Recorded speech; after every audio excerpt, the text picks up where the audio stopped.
Hey, Bob Nolan here, coming at you again with an SOS Provoker Spooks or Systems, Part 2. I've been a very interested Bible observer for 40 plus years. I've done this partly because I'm just plain interested, and partly because it's been, well, my job to teach the scriptures. I want to know for myself what's taught in there. Maybe 10 years ago, I began studying to find out what isn't in there. Sometimes certain teachings or doctrines can be so believed for so long by so many people, they're not even allowed to be questioned. But I heard the man say that some of men's traditions and teachings can actually invalidate the words of God. Not good, even scary. So here I go again with my little theory. If you see something in the scripture that really isn't there, you might miss seeing what really is there. I think this can be especially true regarding dark, evil spirits. Yeah, spooks. I've noticed that many good people, including myself at one time, think that those aforementioned words like principalities and powers refer specifically and even exclusively to the devil and evil spirits. Now hang in there, I intend to express some thoughts about what those words mean. I came across these words from the apostle. Here they go.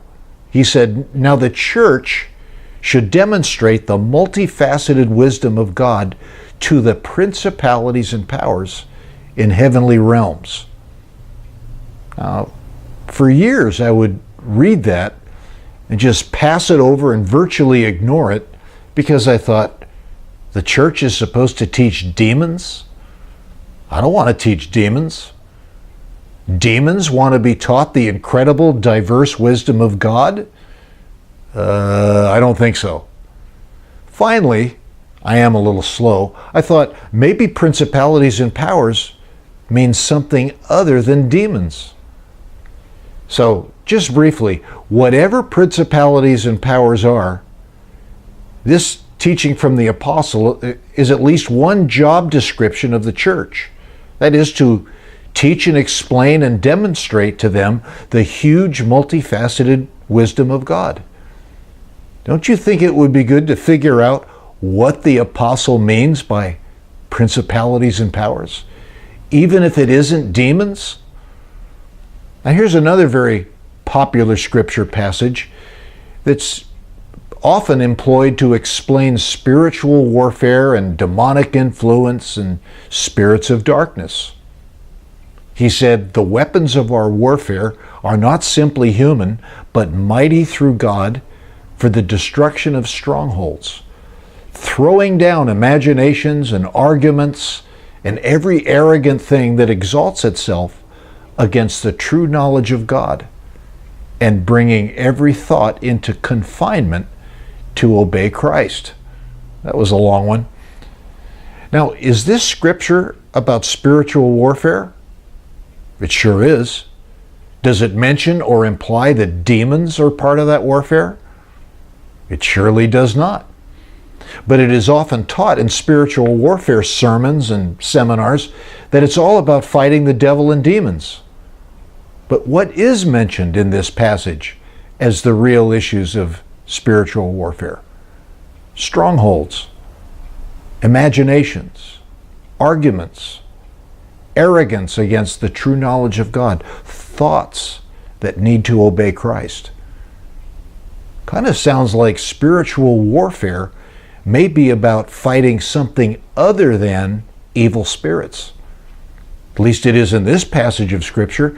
May I suggest, even provoke your thinking, that the warfare Jesus and the apostles were waging was more about evil imaginations and systems of men that were fighting against God.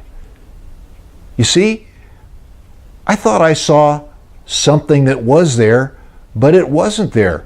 So I missed what was there. It's a good thing to know what's taught in the scriptures. It's also a good thing to realize what's not taught in the scriptures.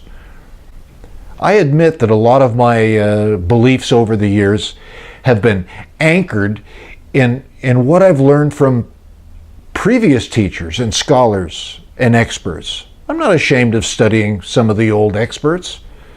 But as I got older and kind of uncomfortably realized that I might be actually influencing people, I figured I better figure this stuff out for myself. So my Bible observation morphed into Bible investigation. So I do believe that dark spirits exist and even get involved in people's lives. Yes. Do I believe that some of these principality and power words refer to demons? No. So what are principalities and powers? Well, time flies by when thoughts are being provoked, so I gotta go. Easy, no worries. Part 3 is coming right up. Principalities and powers. Maybe we can begin to figure some of this stuff out. Okay, calm down. Bob Nolan here with Thought Provokers, and you take care in the middle of your warfare.